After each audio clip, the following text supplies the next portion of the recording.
Good evening. Welcome to this important evening in remembrance of the Holocaust and the 6 million. Before I get to my prepared remarks, I just want to share how inspirational it is to be here this evening in a room with over 3,500 fellow South Dakotans who have come from across the state to hear this important story.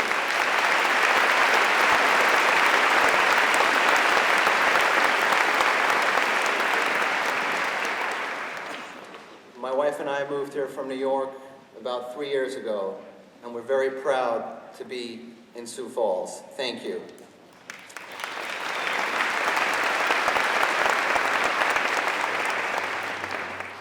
I would like to begin by thanking our co-hosts this evening, Augustana University, under the leadership of Stephanie Herseth-Sandlin, and the Office of Diversity and Inclusion, led by Willette Capers. Thank you as well to Sarah Crosby for being a great support and guide from the very beginning.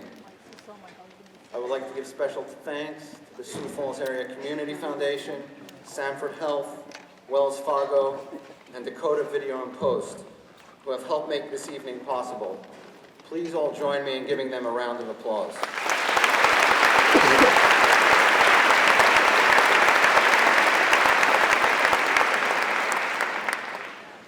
As the only rabbi in South Dakota, I'm sometimes invited to speak at the different universities across the state. Last year, as I was speaking before a group of students, I asked how many had met a survivor. Only one raised their hand. So I'm pleased to say that today in this room, we have close to 700 students from Augustana University, USD, SDSU, Lincoln High School, Brandon Valley Middle School, and all the way from Burke High School and DeSmet High School.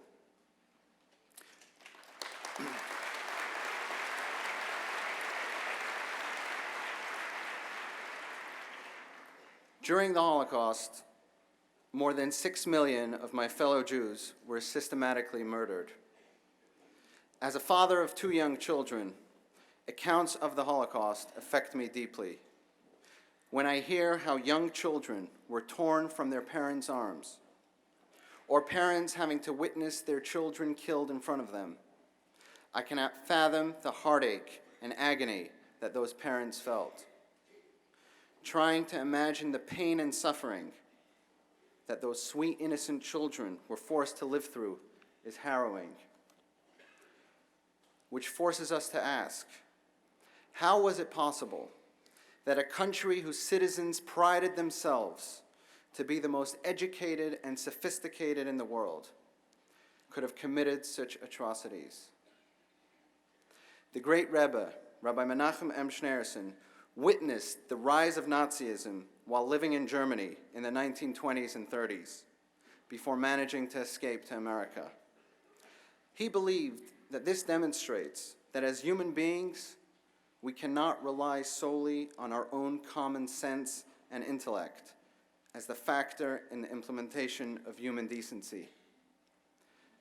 The human mind can be too easily swayed and is capable of a rationalization that could override the most traditional bounds of morality.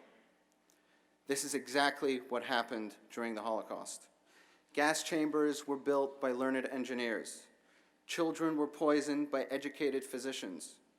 Infants were killed by trained nurses. Women and babies were shot and burned by high school and college graduates.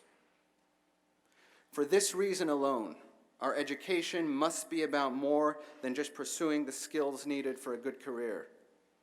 A main focus must be the knowledge that there is a creator of the world who created every human being in his image, giving each human being infinite value.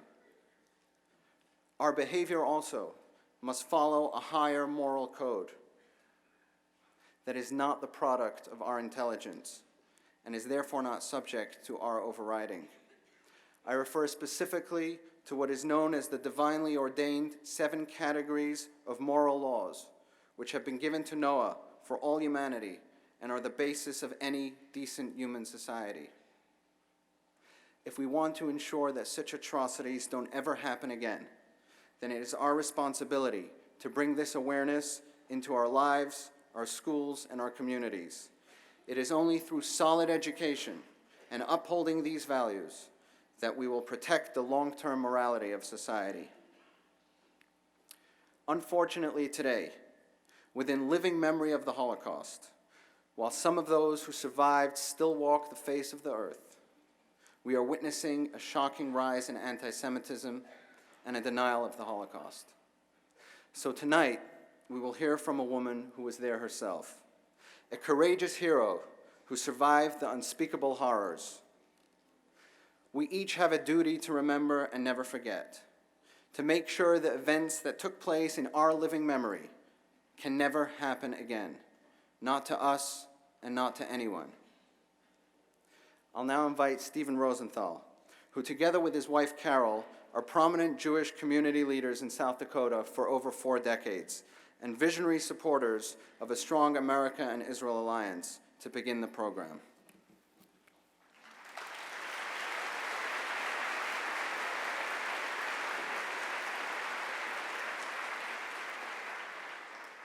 Thank you, Rabbi. To begin with, let me first thank Rabbi Mendel and Maziel Perowitz and the Chabad Jewish Center of South Dakota for organizing and planning this event. Thank you to Augustana University for partnering and hosting this important evening. I also thank each and every one of you for attending. Today, October 29th, 2019, we stand just 74 years from the end of World War II. The horrors that our Allied troops found in the concentration and death camps across Europe caused people to say and believe that the scourge of anti-Semitism would never be known again. Just 74 years later, we see how wrong we were. Even in America today, especially in America today, the voices and actions of hate against the Jewish people is rising, growing, and metastasizing. This past Sunday, we commemorated the terrorist shooting at the Tree of Life Synagogue in Pittsburgh, Pennsylvania, where 11 people were killed and 7 people were injured. On April 27th of this year, in Poway, California, 1 person was killed and 3 people were injured in a terrorist incident, in a terrorist shooting at the Chabad Synagogue of Poway. These are the incidents that have made the news. Most people do not know of the vandalism and hate that occurs daily against synagogues, Jewish cemeteries, on college campuses, and other Jewish institutions. The American Jewish Committee just released a study on the Jewish people's concerns about the threat of anti-Semitism. The poll of over 1,200 Jewish people who came from across the spectrum found that 88% of them see anti-Semitism as a real threat today. We are here today with a person who experienced the horrors of the Holocaust, the Shoah, personally. We will also hear music composed during the Holocaust, as well as reflections from a young Jewish girl. Again, thank you for being here. But as you listen and hear, will you commit yourself to seeing that this terror does not ever happen again? Or are you just going to go home and say, that was sad, I hope somebody does something about it? Or will you say, I will stand up against this evil forever happening again? Our moderator this evening is Arnold Garson. Arnold is a retired journalist and media executive. He was president and publisher of the Argus Leader in Sioux Falls from 1996 to 2008, and also supervised Gannett newspapers in several western states as a regional vice president. A native of Lincoln, Nebraska, his career spanned 46 years and 5 states in the newspaper business. He was the Gannett Company Manager of the Year in 2007 He and his wife, Lynn, reside in Sioux Falls. Their children and grandchildren live in Omaha, Iowa City, Columbia, Missouri, and San Anselmo, California. His passion in retirement has been researching and writing long-form family history for his family, his wife's family, and for clients. Arnold.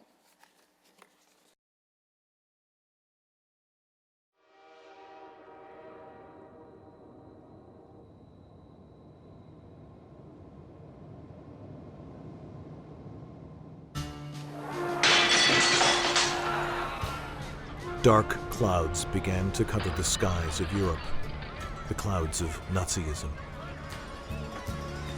And as they invaded Warsaw, they moved Jews, men, women, and children into the ghettos.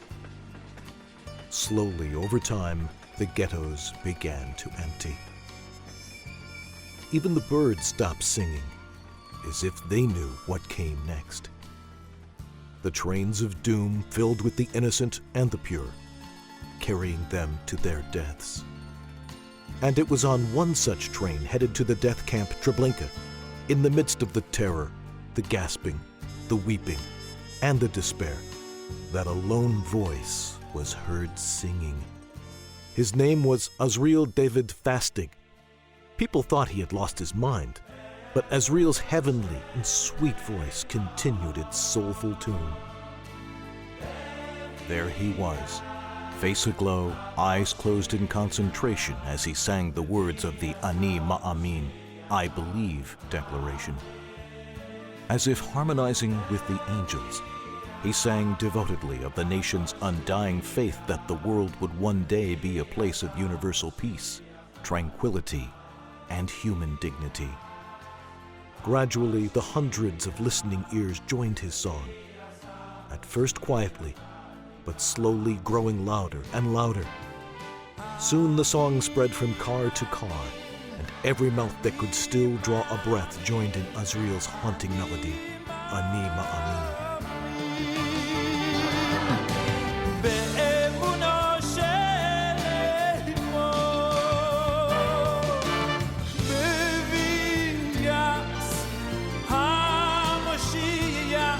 His eyes red from crying and his cheeks wet with tears, Cantor Fastig tore a piece off of his own shirt and jotted down the notes of his new composition.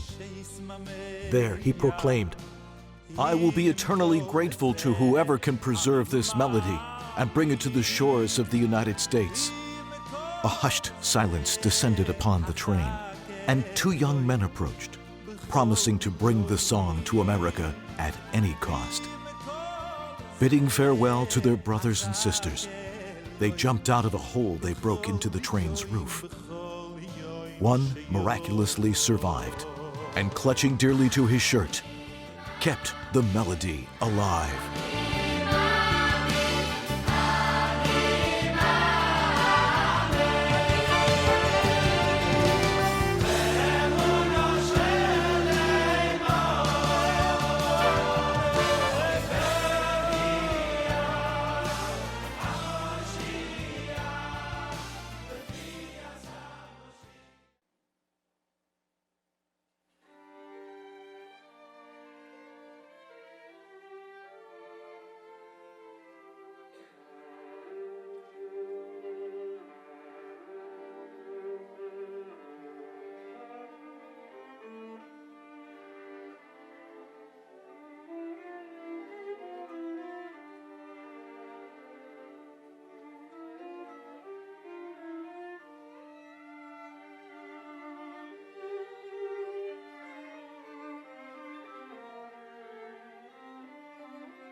evening.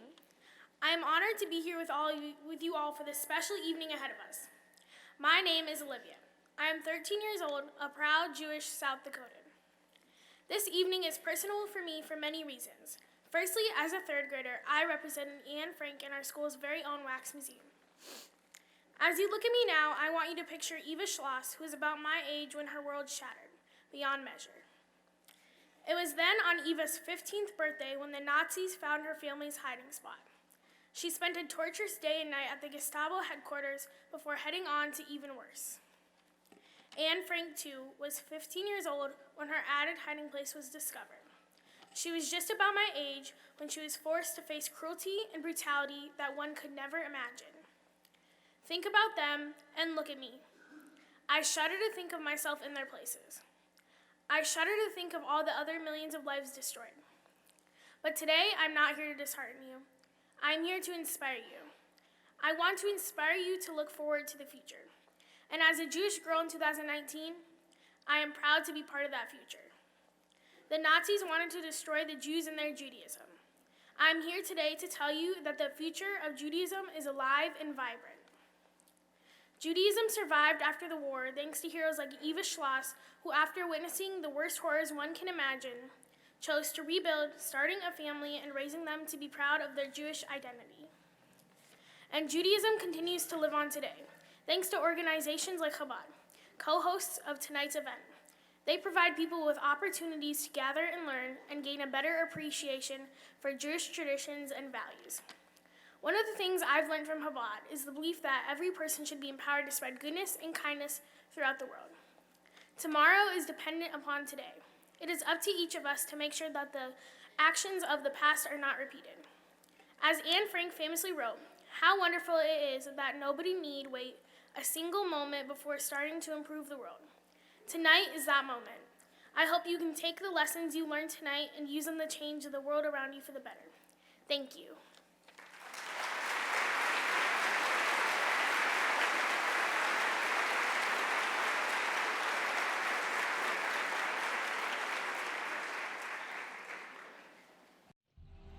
In 1938, Germany invaded Austria, forcing many Jewish families to flee in order to avoid Nazi persecution.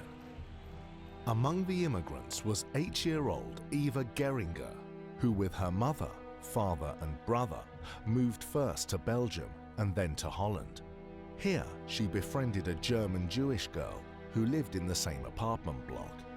Soon after, as the Nazi threat advanced ever closer, the girls' families went into hiding together. In that time, her friend kept a diary which documented their experience. The girl's name was Anne Frank. Ultimately, both girls and their families were deported to the Auschwitz concentration camp. Later, they would become stepsisters. Eva survived Auschwitz. Anne, however, was one of the millions who perished. The Diary of Anne Frank remains one of the best-known published works throughout the world. For so many, Anne is their primary human connection to the horrors of the Holocaust. Since 1985, Eva has devoted herself to Holocaust education and global peace. She has recounted her wartime experiences in more than 1,000 speaking engagements.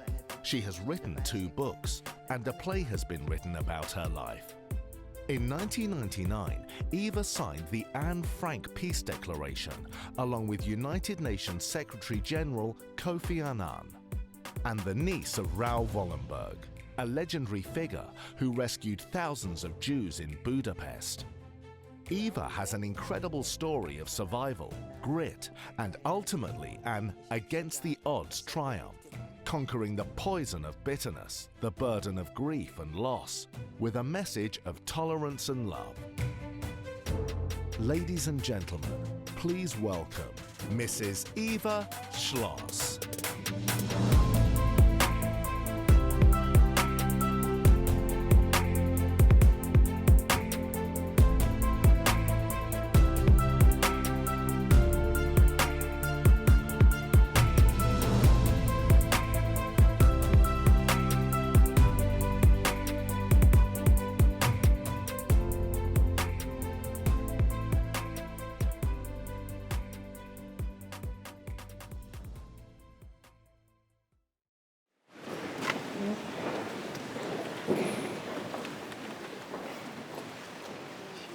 Thank you all for being here. Eva, your story begins in Vienna, which is one of the great old cities of Europe, 2,000 years old. By 1929, when you were born there, it was a sophisticated city of power and culture, center in Europe for the arts, and science, and business. Jewish history in Vienna goes back a long ways as well, 800 years. By the 1930s, Vienna was a prominent center of Jewish life. Total population was 2 million, including 175,000 Jews. But the influence of Jews far exceeded their numerical proportion. Although less than 10% of the population, they constituted half of the doctors in Vienna, more than 75% of the bankers and moneylenders, 80% of the lawyers. The city had more than 50 synagogues and a widely respected Jewish education network. So tell us about your family and your early life in this remarkable city, how everything changed after the Germans arrived in 1938, and then your eventual departure from the city. Thank you for your little introduction about this beautiful city. It still is a beautiful city, but of course different now. There are very, very few Jews who returned there. My mother would never set foot again there. She said, the Sioux is out, so I will never want to be part of this community again. It was really a beautiful city with nice scenery, mountains and lakes, and idyllic. My father and me were very keen in sport. On the weekend we went into the Alps, into the mountains. Skiing was as well. There were smaller hills around the area, and on a Sunday morning we packed our lunch, and it was different. If you ski here perhaps in the neighborhood as well, it was quite different. You spent the whole day climbing up a mountain, and you did one descent. Now you go up a ski lift, up and down, up and down. But at that time you spent just a day going up and once down. And in summer we went to the lakes and swimming, and as well in the mountains. And I had an older brother and grandparents who lived very near. We spent every weekend with the family. You couldn't ask for a nicer upbringing. I went, of course, to the local school. There was actually, I don't think there were many Jewish schools at the time in Vienna. You had Jewish education anyway in school. The Jewish children were called out twice a week, and we went to a different classroom, and we had Jewish education. But that meant that everybody knew who was a Jew. So I was blonde and blue-eyed. You wouldn't have thought I'm Jewish, but of course everybody knew that. And Hitler marched in. He wasn't invited. Just very unexpected. One morning in March, suddenly the Nazi army marched into Austria, and our friends, our Christian friends, with whom we had been the week before on a trip, stood in the street with Heil Hitler salute, big swastika flags, some flags. Suddenly they all had swastika flags. Don't know where they suddenly had hidden those flags before. And life for Jewish people started immediately to change. My best friend was a Catholic girl, and after school, usually I passed there, and we had some games together. But that day, after Hitler marched in, when I did the same thing, I went home with her, and the mother opened the door, and I could see she was furious with me. She was such hatred. She looked at me, and she said, "We never want to see you here again." I went home crying, and my mother said, "Well, for Jewish children, Jewish people in general, life is going to be really very, very difficult from now on." My brother, who was 12 years old, he came home, his clothes were torn, his face was completely blooded. And when my parents questioned him, he said, "My own friends did that, and the teacher just watched it and let it happen." So you can imagine we were all in shock. My father, of course, the adults might have been prepared for anything like this happening. And my father left a couple of days later. He had a shoe factory, and he had business with Holland, in the south of Holland. There was a big shoe industry, and he had exported there and so on. So, and he said, as soon as I've got somewhere for you to live, I'll send for you. But that was easier said than done, because the Nazis immediately closed borders. You were not able to get out, and you had to have a visa, and countries as well. By 1938, many German Jews had been able to escape before that time, but when it was Austria's turn to be persecuted, it was already difficult to get visas. And that was really the whole tragedy of the Holocaust, because by 1938, 1939, 1940, nobody really wanted any more Jewish people. So ultimately your family did leave Vienna, relocating, just picking up and leaving behind everything. We were lucky enough eventually to get out. You know, as a children, we were not really kept exactly what was going to happen. But obviously, my father perhaps bribed somebody, or I don't know. And we were able to go out. But many, many of our family members were not able to get out. And after first we got some letters still from them, and then it just stopped. And we have no idea really what happened to them. The Jewish teenagers started getting notices to report to authorities at some point? Well, we settled in Amsterdam eventually on the Mavedeplein. If ever you go to Amsterdam, have a look. It still looks very, very similar. And you lived in small apartments, very modern, very nice, but really small, and of course with no yards. And so all the children after school came out to play in this open area. And so one day, a little girl approached me. She said, "I see you are new here." And she introduced herself very politely. "My name is Anne Frank." "Excuse me, do you think we could move this platform because all those people can't really see anything?" Sorry to interrupt. And perhaps as well we could move those stands, because I can see people are trying to look underneath it.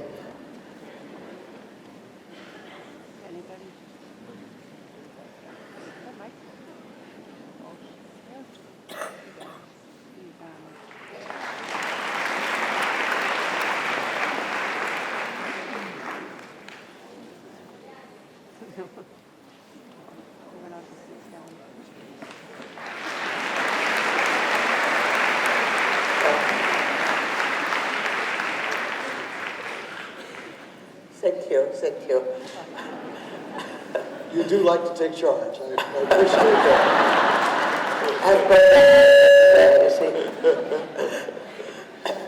Well, Anne Frank's diary, of course. Well, Anne Frank, we are just introducing Anne Frank to that story, which of course I'm sure you all have heard of her name.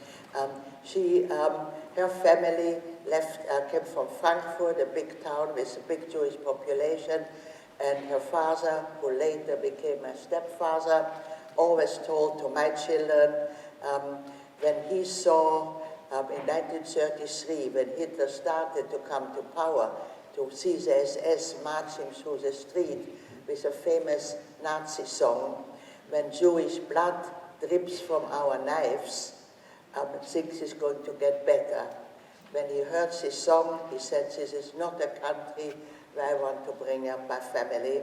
And in 1933, it was still possible to leave. So he settled in Amsterdam. Anne went to a local kindergarten, local school later, so she spoke perfectly Dutch. She had no complex yet of being persecuted or anything like that, like me. And so she was very free. She was a big chatterbox. She very often had to stay behind in class and write 100 lines. I'm not going to talk so much in class. And I was, of course, much more shy and experienced already persecution, so I looked up at her. she as well was interested in boys with 11. And when I told her I had an older brother, she said, when can I come and meet him?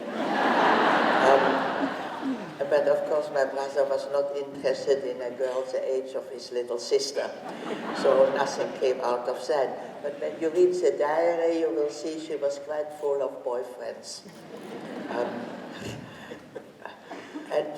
Yes, we lived, so we came in March 1940, and we settled. I got a bicycle, and I looked very Dutch, and I was very happy. Went to a Dutch school. I knew a little bit of Dutch because in Belgium, where we lived first actually, there is a second language that is Flemish. It's two languages in that country, small country. And you had to learn Flemish, which I did understand, and a little bit of Dutch. So I wasn't quite that lost. And we had my brother, who was a musician, already with 5, 6 years old. He could already play music. He really had a perfect ear. And in this apartment where we moved, which was furnished because we were not able to bring anything along with us, there was a piano. So he was really happy, I was happy that he was happy, and we settled down. But it didn't last very long. Germany. Because the Nazis marched in May 1940. Without any warning, we put on the radio in the night and we heard terrible news. The Nazis are invading our country, but we are going to defend it. Well, little did the Dutch army do against the might of the Nazis, because of course it was a different war from the First World War. There were aeroplanes and they just landed with parachutes, and as well, that was the first time in this Second World War that a civilian city had been bombed, Rotterdam. There were 10,000 casualties, and the government was warned, if you are not going to capitulate, we are going to bomb all your cities. But as well, very discouraging, the Dutch royal family fled, first to England, later to Canada. So, you know, the population felt deserted by part of the government, the royal family, who was actually very beloved till then. Then they lost a bit of their adoration. You know, but you had to make quick decisions. And for instance, Belgium was invaded afterwards, and the Belgian king thought he can do more if he helps the Nazis and can help his population. But after the war, he had to abdicate because he was considered as a traitor. So, you know, no choice was good. It was a terrible situation. Whatever you did was wrong. And eventually you had to go into hiding yourselves. Well, the Nazis, of course, took measures against the Jewish population. At first it was more a nuisance. We were not allowed on public transport. We all had bicycles. You were not allowed to go out in the morning early or late in the evening. Well, we were 4 people. We amused ourselves.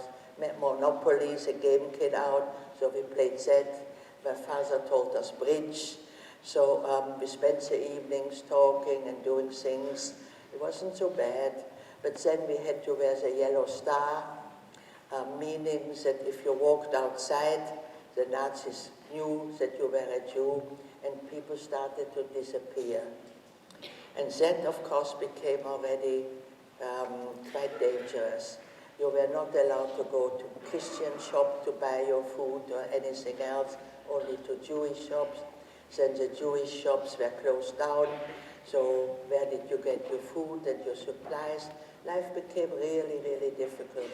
But after 2 years living like that, about 10,000 young people, so my brother was 16, so was Anna's older sister Margot, got a call-up notice, about 10,000 people, to be deported to Germany to work in German factories. Well, by 42, many, many Jews, most Jews in Germany and Austria had already been deported. So why do the Germans invite Jewish people again? They thought, well, that can't be right. So my father called us together and said, Heinz, you are not going, we are going to go into hiding. Well, I was 13 years old. I said, what do you mean hiding? Adults don't play hide and seek, you know. I was a bit innocent about all that. And he said, no, not like this, of course, but I found some wonderful people, and we depended really a lot of non-Jewish people who mainly belonged to the resistance. You can imagine if you're occupied by a foreign country and not being treated very well, you started to hate this occupation. So there were in all the occupied countries many people who joined a particular group of, and it was called resistance. They did all kinds of things. They shot particularly bad Nazis. They blew up trains. They blew up Nazi cars. They printed ration book. Food was rationed, and it wasn't very much. So, for instance, you couldn't go hiding without a ration book. So they printed books like that. They helped the pilots, the British pilots who were shot down, to hide as well. And so we were in contact with the British, so illegal radio, all kinds of different things they did. But as well, they helped Jewish people to find safe homes. Still, you had to move around a lot, though. Well, yes. But they found the two places, and they told us we couldn't take 4 people because the apartments were quite small, so we had to split up. So my father said, Heinz will go with him, and I will go with my mother. And I started to cry. I didn't want to be separated. And my father explained, if we are in 2 different places, the chance that 2 of us will survive is bigger. Survive. So I think this was really the first time that I realized with 13 that it is a matter of life and death. And this was pretty scary. So this is what happened. And at the same time, the Frank family, the same Sunday morning, when Anna's sister and my brother should have gone to the certain place to be deported, disappeared. And it was, you know, suddenly to live with strangers, and we had to be very quiet. So we had to sit like this the whole day, sat with my mother like that. We had prepared our lunch. We had a potty next to us that we would go to the toilet, because the people who went out to work said, if neighbors hear footsteps, they know I'm a teacher, I'm out the whole day. There might be burglars here, they might call the police. So it was, you can imagine, for a lively child to sit still, day in, day out, and I wasn't a big reader at the time.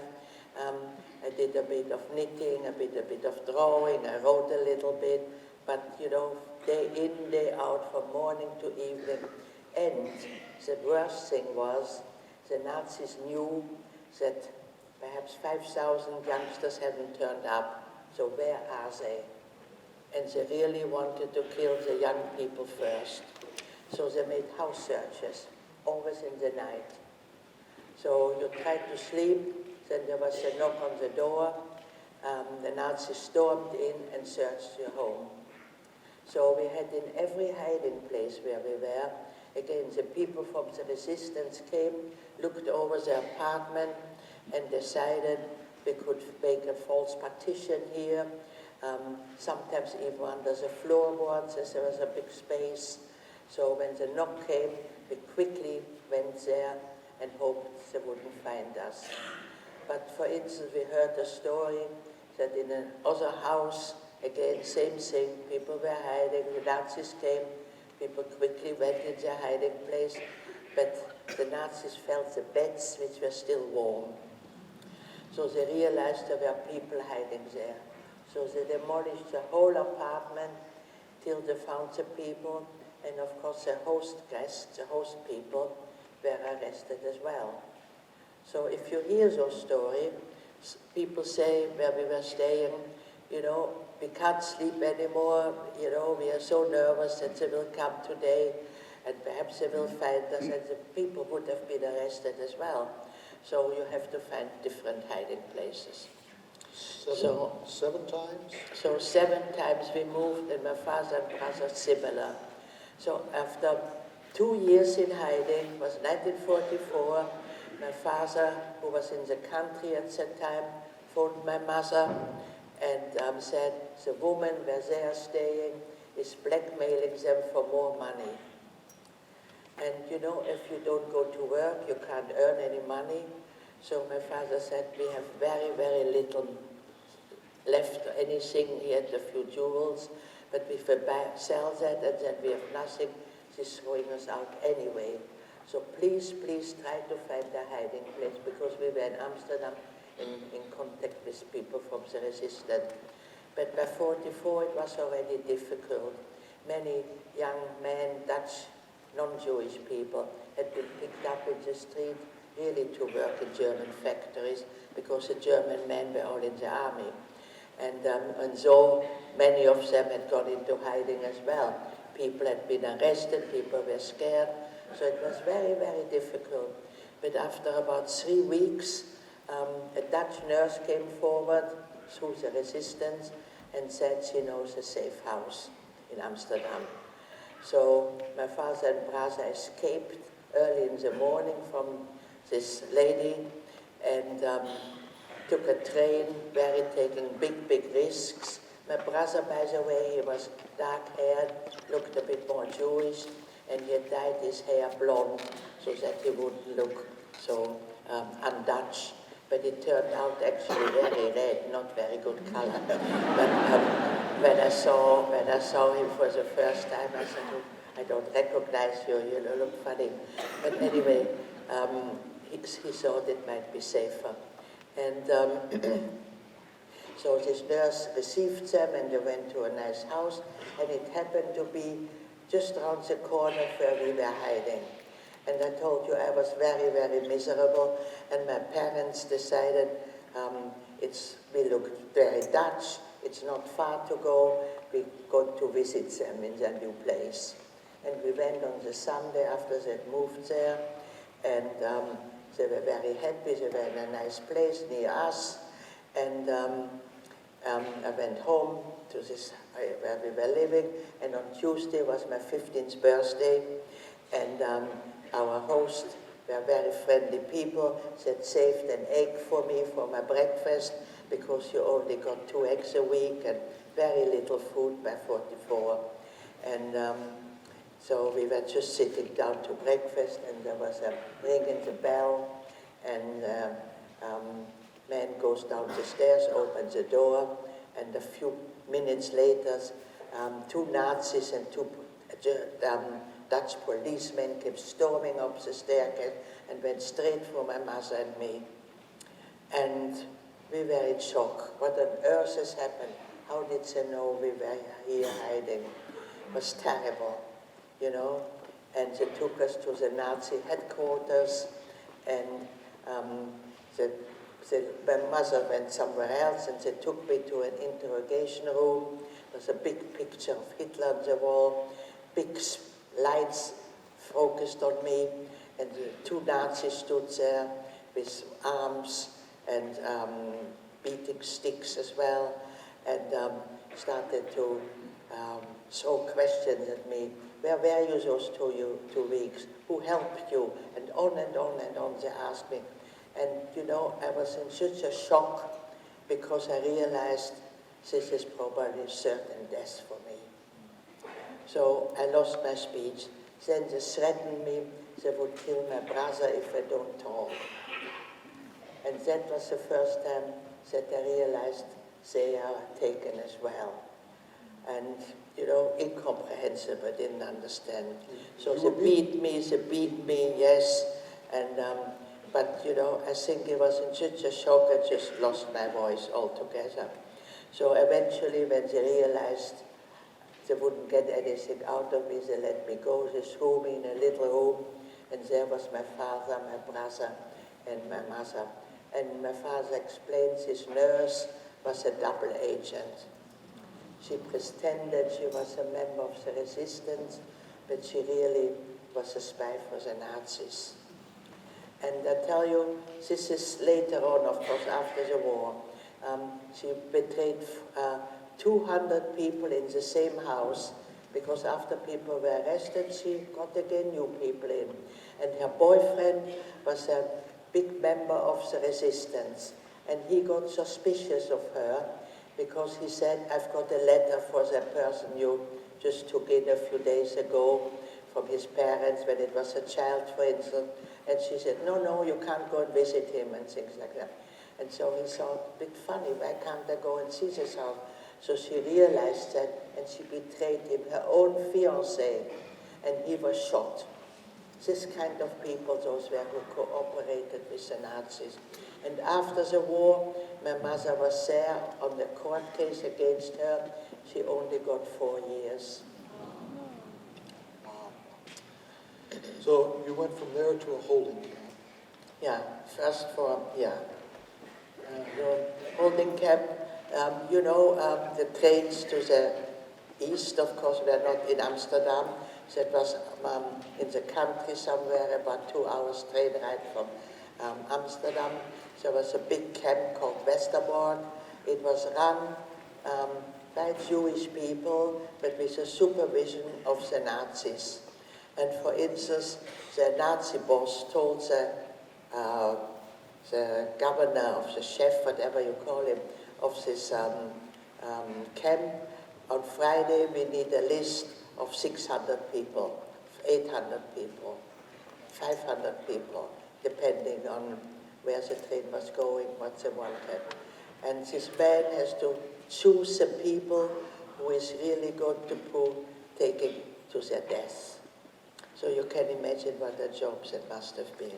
Did you and your family know what was going on in the death camps at that point? Did you know about Auschwitz? We didn't know. While you were in hiding, or in general, you were not allowed to listen to foreign broadcast, only to Dutch broadcast and German broadcast. But there was, of course, the BBC, who sent broadcast out to all the occupied countries. And by that time, by 1942, Hitler had already, and this is really incomprehensible, he had conquered the whole of Europe, which, Norway, Denmark, Holland, Belgium, France, Greece, Italy was, of course, allied, France, Greece, and the whole Balkan was all German occupation. And all those countries, they were taking out the Jews, mainly to Poland, but as well to Germany and Austria. And the British BBC sent broadcast out to all those occupied countries in their own language, telling about the progress of the war, but also as well about the 300 death camps which are in Germany, Austria, and Poland. And Auschwitz was always mentioned, that Jewish people were systematically being gassed. That was no secret for nobody. And nevertheless, I've never heard a German person admit that they knew anything about that. And if ever you go to Germany and visit those camps, they are next to a big city, the trains were going there, the burning of bodies, the smoke, the smell was miles away to notice. And I was now recently, I did a documentary for Austrian television. I went to Mauthausen, which was a terrible, terrible Austrian death camp. And it's a bit on a mountain, a hill, and underneath are all farms, at the time and now as well. And those people saw regularly the trains coming, the people walking, and the crematorium burning, people being killed. It was no secret whatsoever. So how long was it before you were then on the train to Auschwitz after? Well, that's another interesting story. I've never spoken in Westerbork. And last year I did speak there. And I always say I was arrested on a Tuesday, my 15th birthday. On Friday, we were already sent on transport. And I told this at this Westerbork, and the chef there said, that's not true. You were a whole week. There was no transport this Friday. The next transport was a week later on a Friday. And I said, no, it's not true. I don't remember anything. I was there only 2 days. And he showed me, because the records are all there, and it was really a week later. And obviously, I was in such shock that this whole episode is completely gone out of my mind. Even when he told me, I still denied it, because I really didn't remember. And otherwise, I remember everything very, very clearly.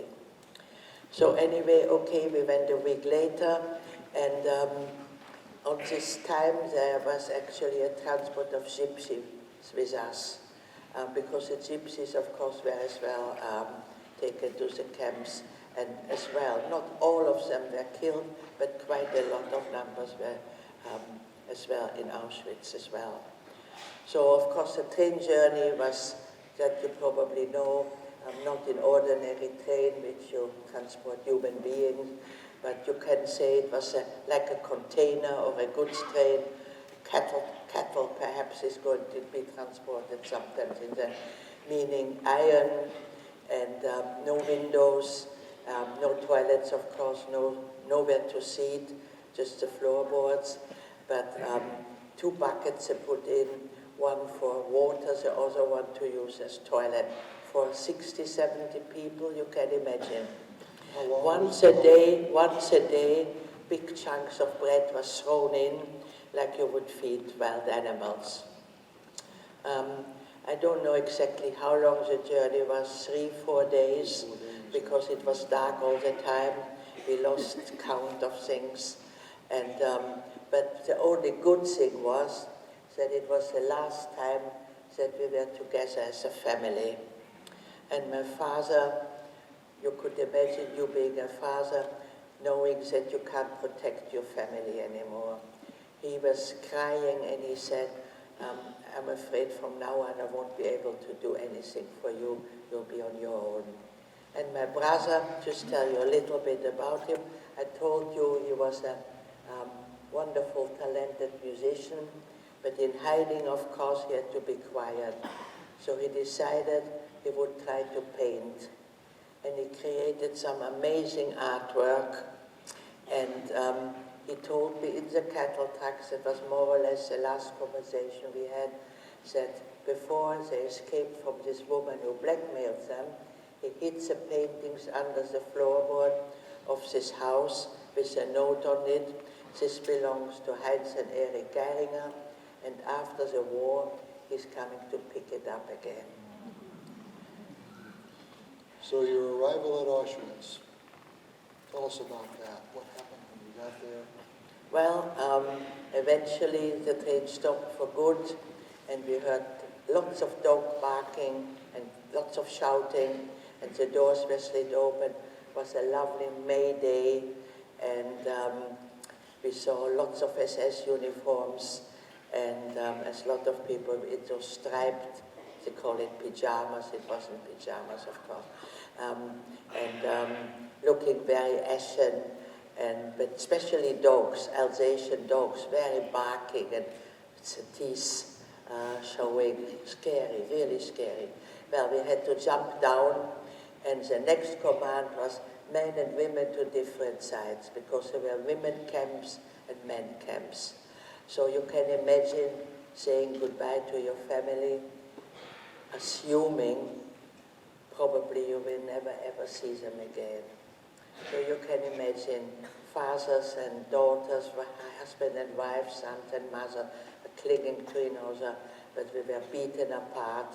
My father, I'll never forget his expression. He took me by the hand, the tears were running down his face, and he said, Eva, my Dutch name, God will protect you. And I remember this so clearly, because as I said, he was not a religious man, but at this moment, he really, that was the only person who could could hand me over to if there was a God. So then people were torn apart and the men walked away because that particular train went to Birkenau, which was a women's camp. And the men walked to Auschwitz, which was about 3 miles from Birkenau. But we didn't know, of course. And the next thing was, there went a big hush. Everybody was quiet and was whispering, Mengele, Dr. Mengele is coming. He was a proper medical man, around 40 years old, and he was not deciding who needs a bit of more attention, a bit medical care, but he decided who was going to die or who was going to live. And just in a fraction of a second, looking at you, he would decide your fate. Send you one way or the other. Yeah, right or left. There were, of course, no children in Auschwitz-Birkenau. So if a mother had a toddler or a child on her arm, she had to give it to a younger person without a child, and the child was taken away. And the mother ran after was given to an older woman, and it was terrible. We lost about half our transport. Now, the first miracle, my mother had been given a hat and coat in Westerbork, obviously in just 10 days, which I thought was only 2 days. And it was a hot day, and my mother gave it to me. And I didn't want to wear it, but she said, yes, perhaps it comes in handy later. We knew we were going to be killed, but we didn't want to believe it. So, and this hat had a big rim. So when Mengele looked at me, he didn't see how young I was. So All the girls your age were selected. Oh, even older girls, yeah. And I wasn't particularly tall or anything. But there were 18-year-old girls who went to the wrong side. If they looked a bit childish, perhaps had a childish haircut or whatever, went to the wrong side. Coat and hat saved you. The what? The coat and the hat saved you. Yeah, definitely. Till her dying days, my mother always said, remember when I saved your life, when I gave you my hat and coat? That was quite something. There were a few miracles happening. But anyway, so after this selection had taken place, we were herded into the camp Birkenau, and in a huge barrack, and the next command was undressed completely naked.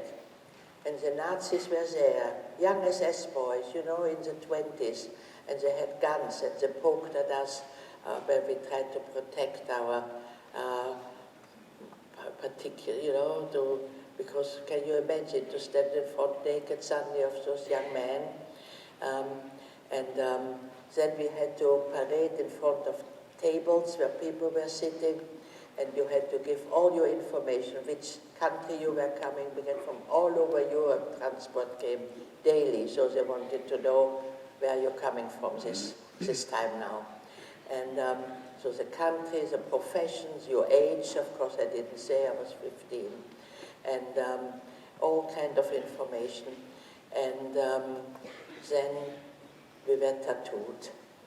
They said, you have to put your arm forward. They said, forget you are a human being with a name, you're just like cattle who is marked with a number. If ever we want you, you're going to be called out by your number. Then all our hair was shaved, and while this was going on, and this is what objects the most, the cruelty of these young SS boys. They told us with laughing and pushing each other, the biggest joke. The family you've been separated from. If you go outside a bit later, you will smell already, they've been already killed. Because they were told they were going to a shower, but not a shower, and they laughed again and pushed each other, but gassed. So you can imagine how a mother felt who had just been separated from her little child. So people started to cry, and It was an awful atmosphere, as you can imagine. And then we were herded out really like sheep, naked, and there was 2 huge heaps, and we were shown one garment. Could have been a winter coat or a night dress. Nothing, no underwear, nothing. The next heap were shoes, and again you were shown 2 shoes from this heap. Never, of course, a pair. Could have been 2 right shoes, a boot and a sandal, whatever. And that is all you ever had. And then we were herded quick into our barracks. You might have seen pictures in my book, by the way, quite a lot of pictures of that. High bunks, 3 high, with just boards about the width of where we're sitting here, and 8 people had to sleep there, just on the boards, wooden boards. The only thing which was in it were lice and bed bugs. Bed bugs are little animals like the thumbnail, with little legs which cling to your body and suck your blood. And it gets very itchy, and so you try to push it away, which is difficult. So you make wounds, which of course get infected. Those barracks had no toilets, no washing facilities. The Camp Birkenau was A, B, C, D, camp, all electrified barbed wire around, with barracks on both sides. In the middle, the Lagerstraße, that was a Lager road. And at the very end, about 10 minutes walk, there are 2 barracks. One was toilets, one was washing. So if you are at barrack here, you sometimes had to walk 10 minutes to the toilet block, which was, of course, not real toilets. So it was a cement walkway with holes in it, which didn't go anywhere. So one of the worst jobs was you got a mug, and you had to empty these toilets into a bucket and then carry them somewhere else to under the ground. You can imagine that it's full of typhus and bacteria, so if you did this job for a week, you're bound to get typhus or diphtheria or cholera. But that was the only way how they could clean those toilets. Can you imagine? The men camps, Auschwitz, had in the barrack toilets and washing facility. Washing facilities we didn't have at all. There was next to the toilet block a block where there were supposed to be washing facilities, but usually there was no water. Sometimes there was a few drops coming out, so we just gave up washing. The whole day we worked in filthy, dirty conditions without washing, can you imagine? Food, we got in the morning a little mug of some liquid, in the evening a big chunk of bread. Well, nothing in daytime, so many people wanted to keep the bread for the next day, eat half in the evening, half next day. But you had nowhere to keep it. The only place which you had was to sleep on it in the night, put your head on. But very often, not in the beginning, but after about 3 weeks, when you slept, the person next to you, because the bread slipped perhaps from under your head, started to eat it away. You know, that was part of the whole system, to take all humanity out of us, that you just tried to just survive. You didn't care anymore if the next person was not having the bread, if you could eat it. Many, many people in the morning when you woke up, the person who slept next to you didn't wake up anymore. And that's how we lived.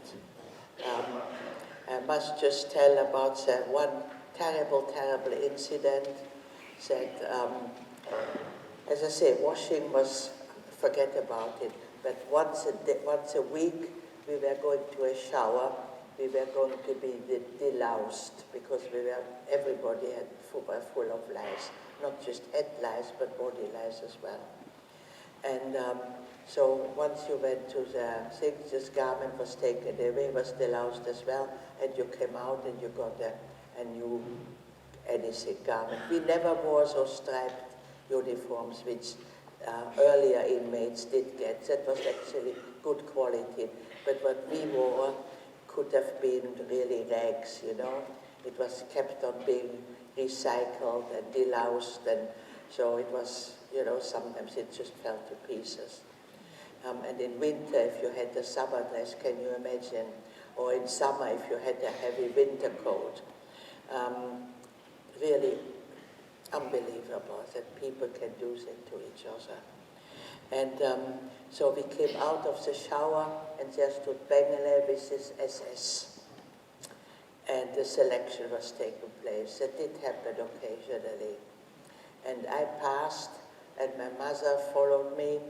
Like any mother would do, she had very often given me a piece of her bread ration. And she had become really very, very thin. And so Mengele looked at her, let her turn around again, and then put her to the wrong side. 40 women from our group at that night were selected to be guests. And those women walked naked out to disappear. And I thought, well, now I'd lost my mother, you can imagine. I had no idea if my father is still alive, my brother is still alive. So it was the biggest shock. It became winter, it was very, very cold, there was snow laying. It was one of the coldest winter on records, 1944. And I was working inside. That was many weeks later, and I had lost my shoes sometimes in the snow. I had open toes. I could hardly walk anymore. In the night, a rat had started to gnaw on my toes because there was blood on it. I was starving. I was freezing. Lost my mom. I didn't know if my father or brother was alive. I was at the point of giving up, because this was the point. If you gave up, you were dead within a day or two. Only through holding on and having hope did you have a chance. So I was nearly losing this chance. And a lot of people from my Dutch transport had disappeared, and it was terrible. And I was called out. A couple, those were Polish guards, came to me and said, "You're wanted outside." I said, "Oh God, now that's it." And I go outside, and there stood my father with an SS guard. And he didn't look well, but he was there. And we fell in each other's arms, and we cried, and we hugged. And then I asked, "How is Heinz?" He said, "It's okay." And then came the question, "Where is Mutti, my mom?"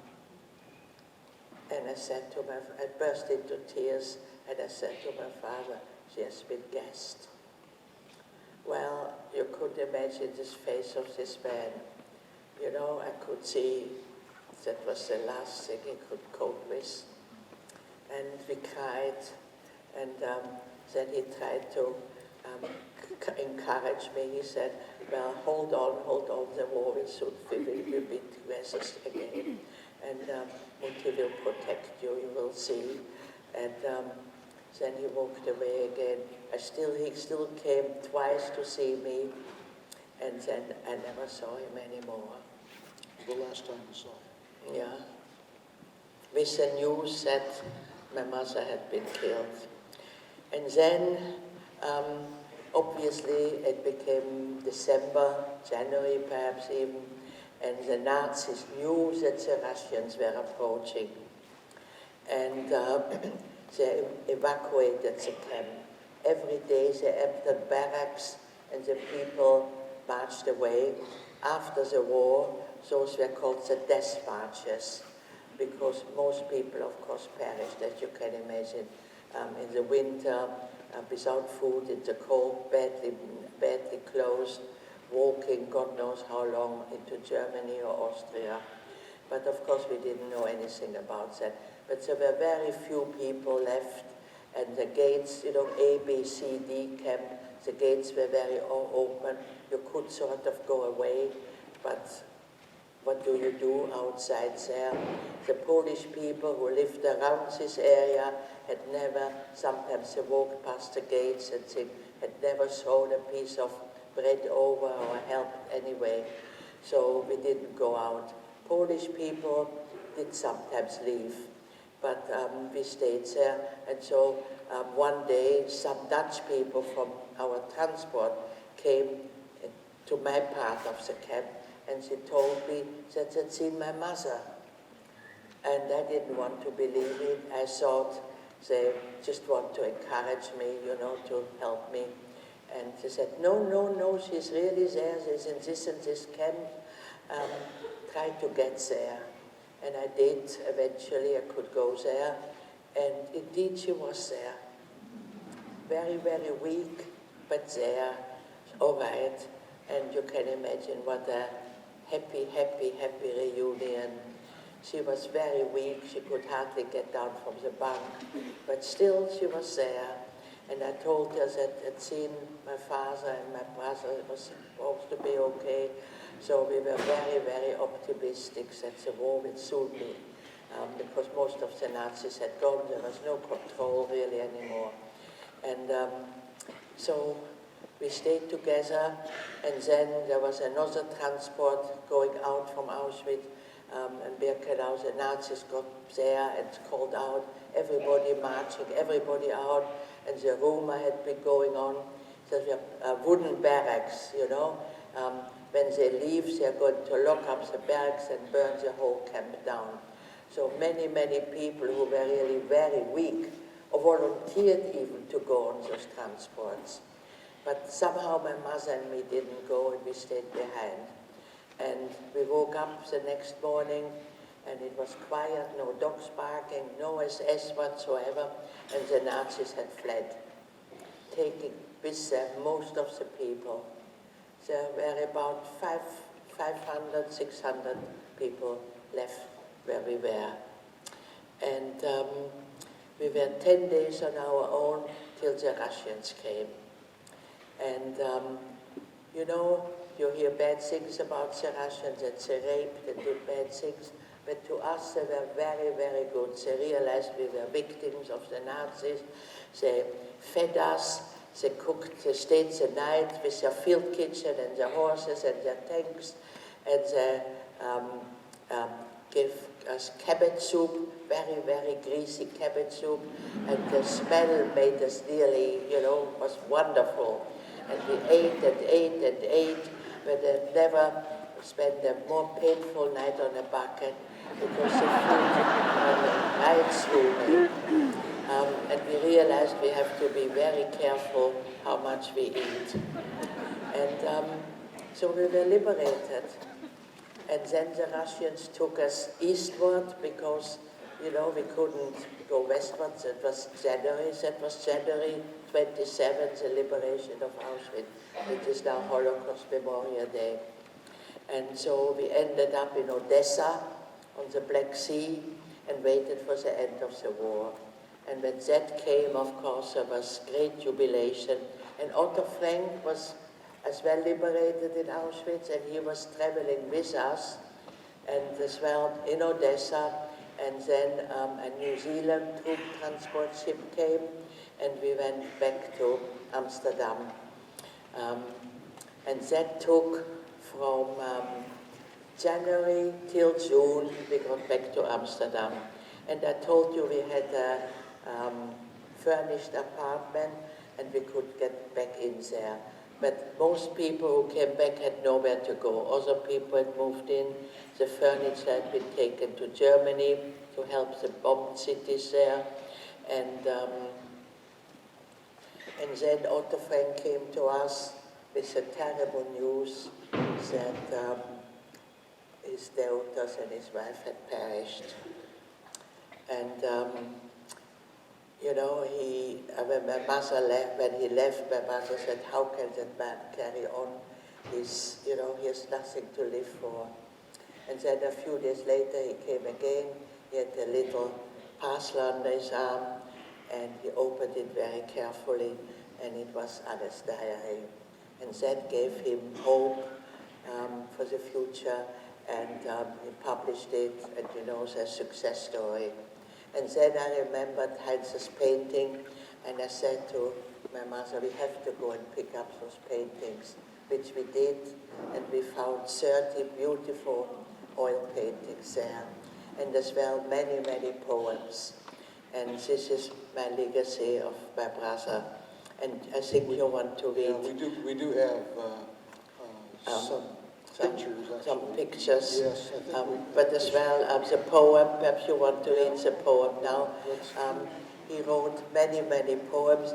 Some are really very, very sad, but obviously that was how he felt. There's one I wrote particular... a second book, which is called The Promise, because when he was 12 years old, he was very much being so sensitive, an artist, he was very much afraid of dying. And so he asked our father, what will happen when we die? And my father said, well, of course, your body will integrate, but when you have children, you will live on in your children. Yeah, and then we have a picture of Heinz on the screen there. Yeah, where? Yes. And oh yes, and but that's my father. But Heinz is with you. Heinz is with me, yeah. And he said, no, now you got back. So, well, you mentioned the poem. the poem, yeah.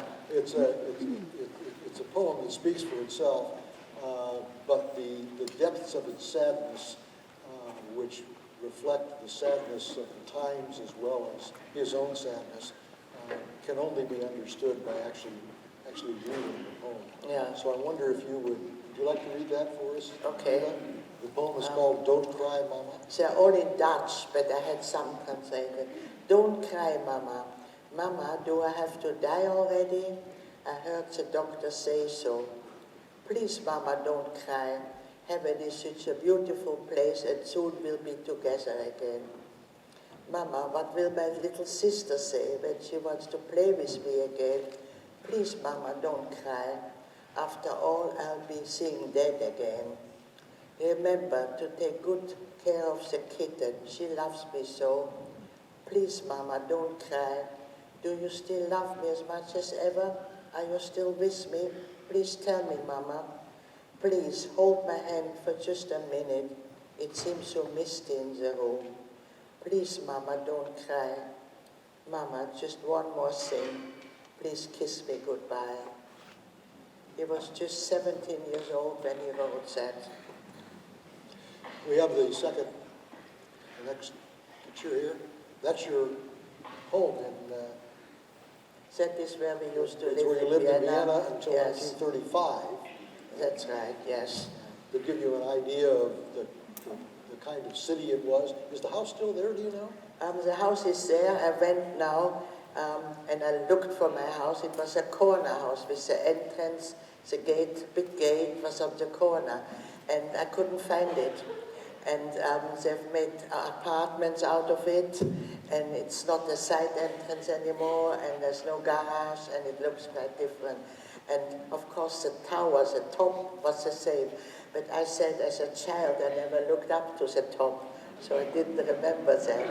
So I thought the house is gone, but it was there actually. And there you are in Amsterdam.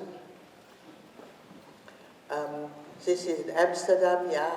That is the school photo, and the background is actually Indonesia, because it used to be a colony of the Dutch, which of course they lost.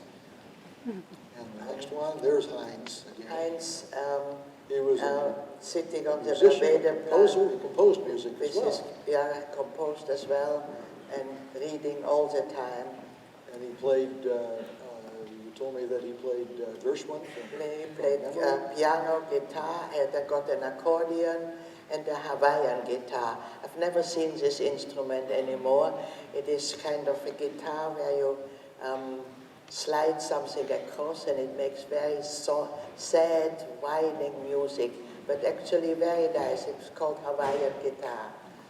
He could play any instrument. He had just a perfect ear. And there's one of his paintings. This is one of his paintings. All completely fantasy. He was cooped up in a little room, couldn't look outside even, and he made amazing oil paintings. Back to that one, just 1 second. There's a little calendar on the There's left a calendar, side. 11.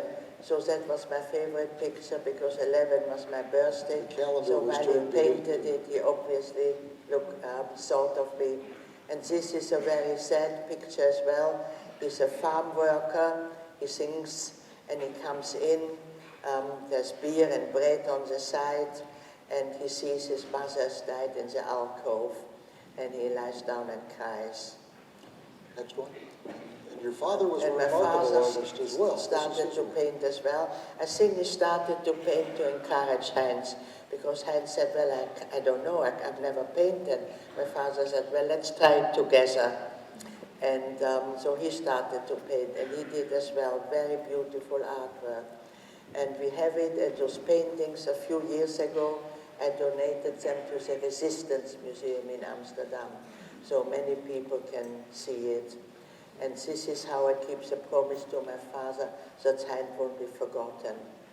And a friend of mine is writing now a book about him. And yeah, so I hope he will become not quite as famous as Anne Frank, but nevertheless he won't be forgotten. And next we have a photograph. This is an Associated Press photograph sometime shortly after liberation in 1945, one of the first news photos that we saw in America of this camp. Eva has told That's you Auschwitz, her perspective. This is actually the entrance to Birkenau. That is Birkenau, yeah. Which is where the railroad and tracks later delivered. the railway road went into Birkenau. But if you go there now, this was all full of barracks. There's nothing left, because the barracks in Birkenau were wooden, and of course they were not meant to last that long. The death toll during the time the camp operated at Auschwitz-Birkenau was 1.1 million persons, mostly the vast majority Jews, gassed, starved to death, let die intentionally illnesses, from all disease, kind of illnesses. exhaustion. Yeah. You and your mother and Otto Frank were among a very small number who survived at the end and lived to tell about it. Very, very little. And I appreciate that every day that and my mother made it. For but every one of you who survived, 400 persons were murdered in Auschwitz. And if you look around the audience tonight, there are 3,500 people here. If all of us had been at Auschwitz, there would have been 9 survivors. I just would like to tell a bit the continuation of all this terrible story.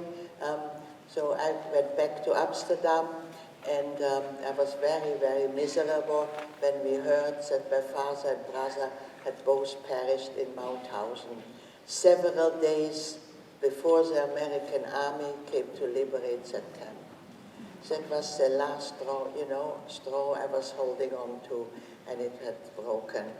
And Otto Frank came very often to our house, and he who had lost everything didn't have any hatred, and I couldn't understand that. And he said, well, when you hate, the people you hate, they don't suffer, but you were miserable, and I was miserable. And he helped my mother as well. You know, my mother said she has to, but she cried as well a lot, and she said, what has become of my life? I've lost my son and my husband. I have to be for Eva a father, a brother, and a mother, and I can't cope myself with the pain I'm suffering. And so, you know, and the funny thing was, we didn't talk about it to each other. You know, we pretended we can manage, but we both didn't manage. And Otto Frank came as well, and he helped us a little bit. He had lost everything. And when I didn't know, I finished school, and when I didn't know what I wanted to do with my life, and Otto and my mother decided I should become a photographer. And Otto, who had taken so many pictures from his children, He said, I'm never going to take any pictures. He had a Leica, which is the best camera, and he gave it to me, and he said, I hope you'll become a successful photographer. But I didn't want to stay in Amsterdam. I had too many memories, and he found me a place in London at the studio. He knew somebody who had the studio, and I went there for a year. And I lived in a little boarding house, and there was a young man who had come from Israel to study economics, and we became friends. We both didn't have any money. The English people didn't really want to mix with us. We couldn't speak English very well, and we were foreigners. Now there are many, many foreigners in England, but at the time, and we were German speaking, you know, so they were a bit suspicious even as well. And so we became good friends. We went for long walks, and after 6 months he said to me, Eva, I fall in love with you, will you marry me? And when I'm finished my studies, we can start a new life, and I go back with you to Israel. And I said, no, thank you.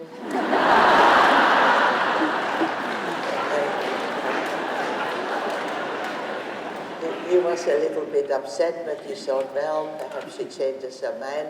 I hadn't told him that I was in a camp and anything like that. And You didn't want to leave your mother. I didn't want to leave my mother, yeah, but I didn't say anything, you know. I just said, you know, no, I don't want to marry you. And so I liked him actually very much. And then Otto Frank came over, he kept a bit an eye on me, and I told him that, and he said, he got a bit embarrassed. He said, your mother and me fell in love as well, and once you get settled, we like to get married. So I went back to this young man and said, well, you can marry me now. And he was very happy about that. And so we went to Amsterdam because we didn't know anybody in London. We had a very, very small wedding. And my mother and Otto got married a year later. And we were married for 63 years. Unfortunately, I lost him 3 years ago. But we have 3 children, 3 daughters, and 5 grandchildren. So life goes on. And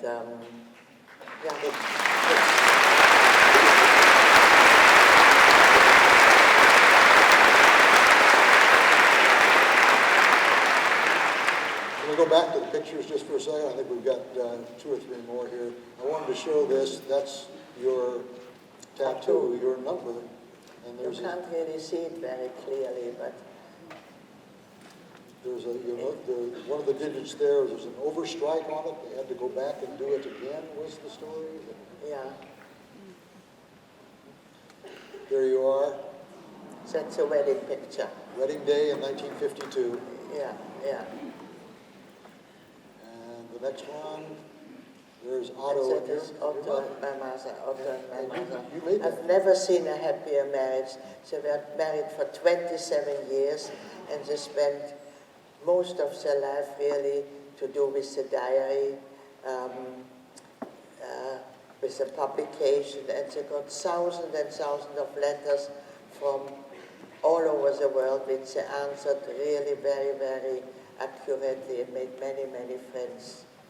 And one more, there you are with your mother. That is with my mother, and that was my first book.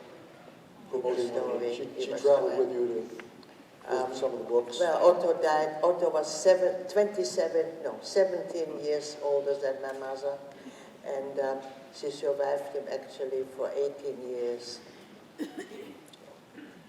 Okay, we're getting signals here that we have to stop. You have a fantastic story, Eva, and for those who haven't had a chance to read about this, I strongly suggest you pick up one of her books. They are stunning. But of course, there is a message to all this. Through having gone through all this, I'm very much aware of history repeating itself, unfortunately, like we have heard. There is anti-Semitism again, but not just anti-Semitism. There's just discrimination against people who have a different religion from your own. Christians are being murdered, Muslims are being murdered, Jews are being persecuted, and as well, wars are still happening. There are many, many millions of refugees looking for a new home and can't get it because, again, the fear of taking other people in from a different country is again with us. And you know, ask in America, please put your hand up who is a Native American. Well, very few people. You're all from refugees. You all came at the time from bad time, from Germany, from Scandinavia, from Holland, from Russia, from all over the world to make a better life here. And you have succeeded, you have made a wonderful country here, so why not let a few more million of people in?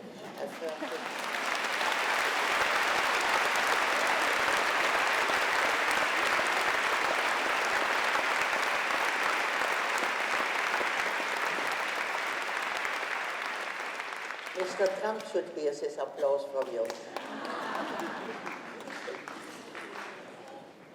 Well, go